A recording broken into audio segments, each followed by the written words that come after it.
Oke, bismillahirrahmanirrahim. Assalamualaikum warahmatullahi wabarakatuh. Waalaikumsalam Innal warahmatullahi hamdalillah wabarakatuh. nahmaduhu wa nasta'inuhu wa nastaghfiruh wa na'udzu billahi min syururi anfusina wa min sayyiati a'malina. Man yahdihillahu fala mudilla lahu wa man yudlil fala hadiyalah. Asyhadu an la ilaha illallah wa asyhadu anna Muhammadan abduhu wa rasuluh. Amma pertama-tama saya berterima kasih kepada Ibu Agustiara Rahmaini MPD atas sebagai moderator karena telah memberikan saya kesempatan. Lalu yang kedua, perkenalkan, nama saya Kadifar Ghazali Ahmad.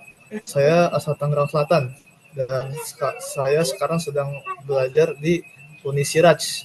Jadi Unisiraj ini bagi kawan-kawan yang belum tahu, ia adalah sebuah institusi pendidikan berdasarkan Al-Quran dan Sunnah di Malaysia atau di lokasi namanya Perlis.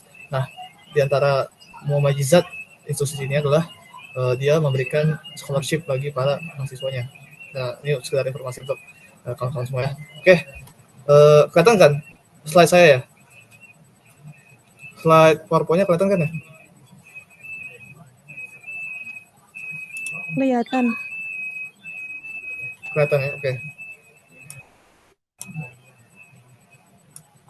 Oke, jadi hari ini saya akan membentangkan sebuah kajian bertajuk zakat simpanan dan akun bank, isu fiqh, pengiraan dan mekanisme wakalah. Oke, jadi zakat sebagaimana kita ketahui semua bahwasanya ia adalah rukun Islam dan dia berfungsi sebagai mencucikan harta kita, mengurangkan jurang ekonomi. Terus fokus kini atau akan tetapi sayangnya di Malaysia ini sepertinya banyak setelah kita teliti kurangnya ihtimam terhadap zakat simpanan, yang mana sebenarnya zakat simpanan ini memiliki peran sangat penting dalam mengurangkan jurang antara kemiskinan dan jurang sosioekonomi di masyarakat. Walaupun zakat pendapatan menyumbang kutipan tertinggi, zakat simpanan masih mencatatkan kadar pematuhan yang rendah. Oke, lanjut. Kadar rendah, sekali dalam pengiraan, ini juga salah satu masalah.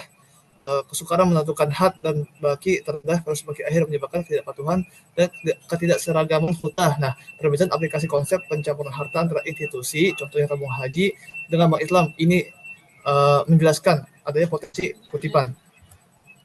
Oke, objektif kajian.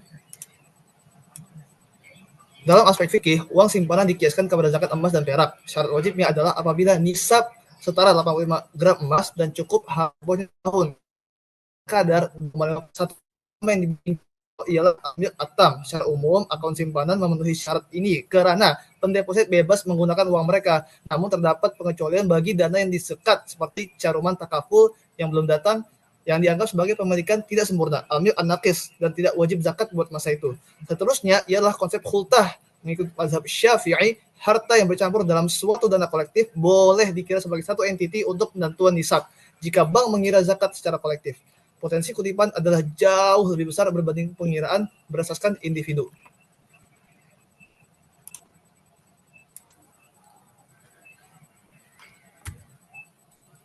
Oke, beberapa persoalan kajian ini adalah bagaimana konsep ambil atam diaplikasikan dalam akun simpanan modern yang mempunyai sekarang pengeluaran, dan apakah ketidakseragaman aplikasi konsep khutah menyebabkan kehilangan potensi kutipan zakat yang signifikan, dan sejauh manakah mekanisme wakalah yang ditawarkan oleh institusi keuangan dalam kepatuhan pendeposit.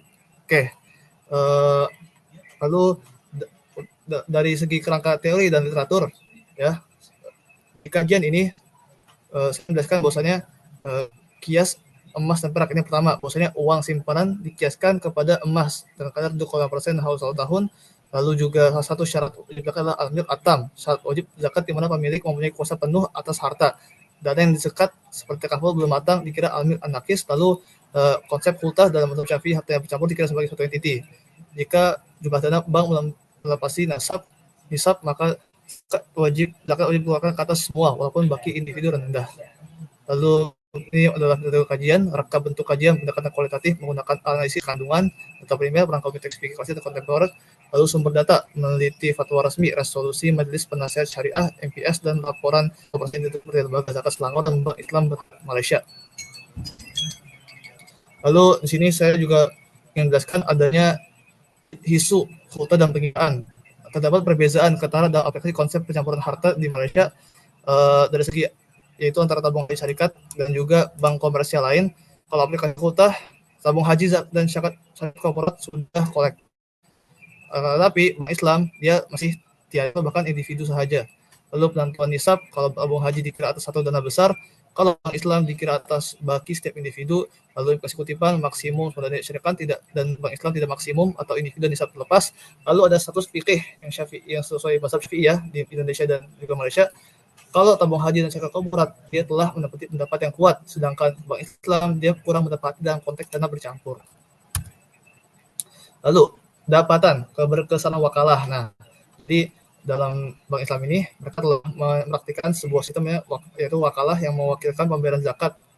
Lalu dalam mekanisme wakalah dan ini terbukti efektif mengatasi kekeliruan pengiraan ya, karena pelanggan sistemnya itu pelanggan melantik bank sebagai lalu bank nanti akan mengira zakat 2,5% secara otomatis apabila cukup haul dan nisab. Lalu pembayarannya terus disalurkan ke agensi mengurus zakat atau EMZ yang di Malaysia ini. Lalu dan juga praktik wakalah ini dia menjamin ketepatan dan ketenangan minta dan deposit. Beberapa perbincangan dan aplikasi harmonisasi fatwa. Pihak berkuasa agama perlu menyelaraskan aplikasi valuta merata semua bank untuk meningkatkan kutipan zakat negara sebab dengan adanya yang tidak sama ini menyebabkan adanya perbedaan dan susah untuk kita buat sebuah kaidah yang tetap. Lalu ada integrasi fintech, penggunaan e-wallet dan perbankan digital memudahkan proses pembayaran, menarik minat generasi muda yang cerdik teknologi, dan pendidikan berterusan, membetulkan salah paham bahwa cukai pendapatan menggantikan zakat simpanan. Lalu kesimpulan, kajian saya ini merumuskan bahwa zakat simpanan adalah komponen kritikal yang sering diabaikan. Penyeragaman konsep valuta adalah kunci untuk memaksimumkan potensi zakat. Mekanisme wakalah seperti yang dilaksanakan oleh BMIB adalah model terbaik yang wajar diperluaskan ke semua institusi keuangan untuk memastikan kelestarian sosioekonomi ummah. Oke, ya tadi itu kurang lebih